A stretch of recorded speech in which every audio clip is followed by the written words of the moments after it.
Setelah gue pakai MacBook Air M1 dikombinasiin dengan monitor USB-C, jujur gue udah nggak bisa balik lagi sih ke habit yang lama, dimana kita mesti pakai HDMI. USB-C pasti akan jadi masa depan tuh. Dengan satu kabel lu bisa dapetin semuanya, display, power, speaker, dan juga bisa power up USB hub yang ada di monitor. Semuanya lu bisa dapetin dengan cuma satu kabel. Semua hal itu semakin di-push, terutama karena Apple ngeluarin chip M1 yang tentunya ditemenin selalu sama Type-C.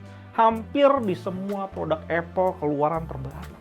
Memperkuat kesimpulan gua kalau USB-C bener-bener adalah masa depan. Untuk menyambut masa depan itu, sebenarnya pasar monitor udah siapin monitor USB-C, termasuk ThinkVision ini dari tahun 2020. Gue pun udah review buat kalian di tahun lalu. Tapi di video kali ini gue mau lengkapin dan gue akan show ke kalian monitor sebelah gue ini bener-bener patut jadi pertimbangan sekarang ini.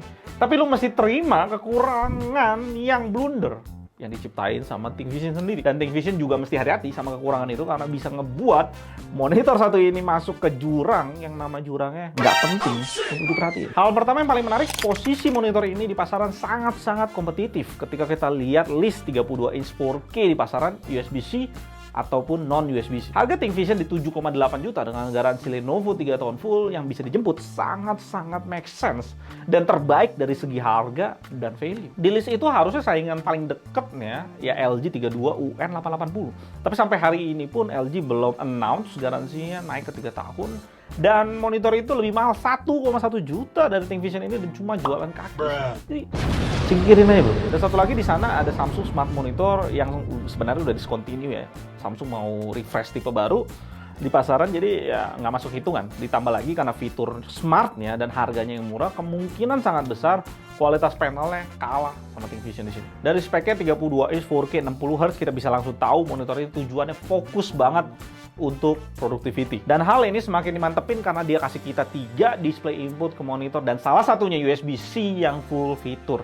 Dengan cuma konek satu kabel ini, lu udah bisa dapetin display, power cukup gede 75 watt, bisa nge-charge laptop langsung, dan sekaligus jadi penghubung USB hub downstream dan audio out di monitor ke PC atau laptop kalian yang dikonekin. Dan ini yang sangat menarik, daily driver gua pakai 34 inch dari Huawei Matthew GT. Dan resolusi WQHD di 34 inch adalah the best, the sweet spot kalau kita ngomongin untuk kerja. Karena rasio 21:9 di 1440p adalah pasangan yang sangat perfect banget, match banget itu dua. Dan ketika lu udah terbiasa di bidang kerja luas kayak gitu, untuk balik lagi ke 16:9 itu sangat sulit.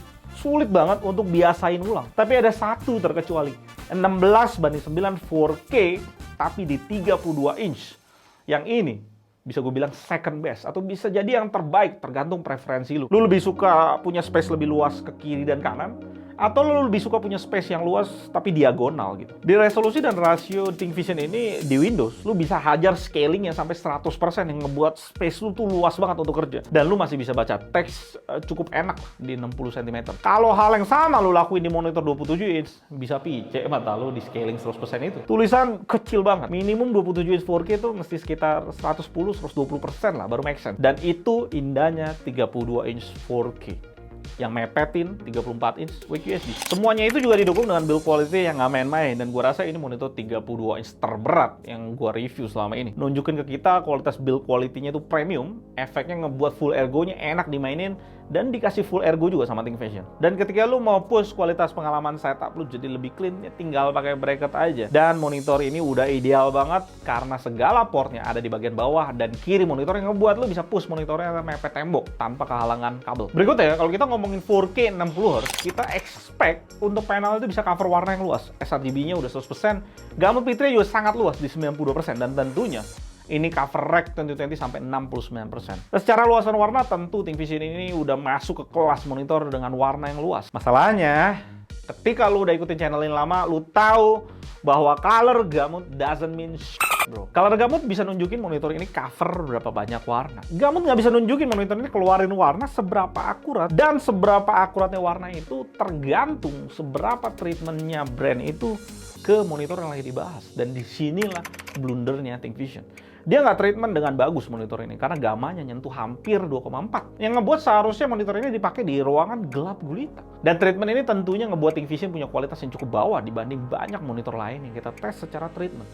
Walaupun kembali ya, belum ada 32 inch 4K yang bisa gue bandingin secara head to head. Gamma 2,4 yang rada ngaco itu cukup ngefek ke saturasi warna P3 dan akurasi warna P3-nya nggak terlalu perfect untuk kita pakai di ruangan cahaya kantor atau kamar biasa. Di 10 Delta E posisinya sebenarnya masih oke, tapi banyak monitor yang lebih akurat kalau lu mau ngedit di color space ini. Masalah berikutnya kita tahu kalau monitor P3 tinggi nggak bisa lu pakai untuk ngedit sRGB karena selalu oversaturated dan nggak akurat. Tapi kembali lagi untuk sebuah monitor seharga 7 jutaan, ThinkVision masih jualan gimmick di OSD-nya. Karena preset sRGB-nya nggak benerin apapun dan nggak limit P3-nya yang tinggi. Hasil yang gua tes ya nggak ada perbedaan apa-apa sama defaultnya. Tetap oversaturated di sRGB. Lu akan nge-stuck dengan P3 yang tinggi, dan untuk ngedit sRGB gua nggak rekomen sama sekali pakai monitor ini karena merah yang keluar akan selalu lebay gitu rasanya. Dan kita bisa lihat di sana Samsung ataupun Philips kasih treatment untuk preset sRGB dengan lebih baik dari ThinkVision. Yang nggak ada datanya antara gua nggak tes atau mereka nggak ada preset sRGB. Ya dimana hal ini ngecewain banget karena monitor udah di kelas cukup mahal ya, 7 hampir 8 juta, tapi treatment OSD sRGB ini juga masih gimmick. Gue expect lebih sih dari ThinkVision. Ditambah ThinkVision juga taruh brightness di preset sRGB ini cukup tinggi, 295 nit. Untuk orang yang mau ngedit di tempat gelap sih tetap keterangan segitu. Harusnya 80, 120 atau maksimum juga mentok-mentok 200 nit lah. Jadi langsung aja gue kalibrasi manual, kalian bisa ikutin settingannya untuk limit brightness-nya di 200 nit. Pakai settingan gitu juga ternyata nggak bisa benerin apapun ya di color space sRGB ataupun P3. Cara satu-satunya ya harus full kalibrasi pakai ECC profile, baru kita bisa benerin putihnya yang langsung jadi bener banget dan gamma langsung di 2,2 seperti yang kita mau. Langsung lu bisa lihat saturasi warna P3-nya bagus dan akurasi warna P3-nya jadi sangat akurat. Gue sih udah coba ya untuk maksimalin sRGB pakai full kalibrasi juga, tapi tetap aja oversaturated dari saturasi dan akurasinya. ECC profile bisa kalian download di deskripsi di bawah. Kontrasnya yang dihasilnya juga udah ideal untuk panel IPS, dan kembali kalau lu memang banyak ngedit atau nonton konten gelap dan mau dapetin detail yang lebih baik, ya panel VA yang harus lu incer karena kontrasnya berkali-kali lipat di atas IPS panel. Max brightness-nya juga tinggi banget, hampir 400 nits. Kalau lu pakai monitor ini di sebelah jendela yang tembus cahaya matahari sekalipun, dia bisa servis lu dengan baik. Nggak lupa kita singkirin yang dikasih sama ThinkVision. Dan di tahun 2022 ini masih sama juga. ThinkVision cukup pelit, cuma kasih lu kabel power dan USB-C sebagai kabel displaynya. HDMI atau DP lu masih beli sendiri. Lindy itu. ThinkVision 32 inch ini oke, selama lu lihat spektrum 32 inch 4K USB-C. Tapi kalau lu nggak peduli ya 32 inch atau 27 inch dan cari monitor 4K USB-C yang akurat sRGB-nya, tentu gua akan saranin lu ke sini karena banyak 27 inch 4K either itu USB-C atau non USB-C yang jauh-jauh lebih akurat daripada ThinkVision ini. Paling hal terakhir yang lu mesti consider, pertimbangin ya, panel bit depth ya, karena ThinkVision ini udah hampir sentuh 10 bit ya. Ya walaupun nggak murni, ini udah kualitas yang tinggi, bendingnya udah sedikit. Sedangkan ketika lu bandingin ini dengan 27 inch 4K yang ada di pasaran, takutnya yang murah-murah itu 8 bits doang atau 6 bits plus FRC. Jadi pertimbangan terakhirnya di situ. Monitornya solid banget karena ThinkVision peduli sama segmen niche kayak gini yang brand lain kayaknya nggak kelihatan gigitannya di 32 inch 4K USB-C. Gue Aldun dari GTD, sampai jumpa.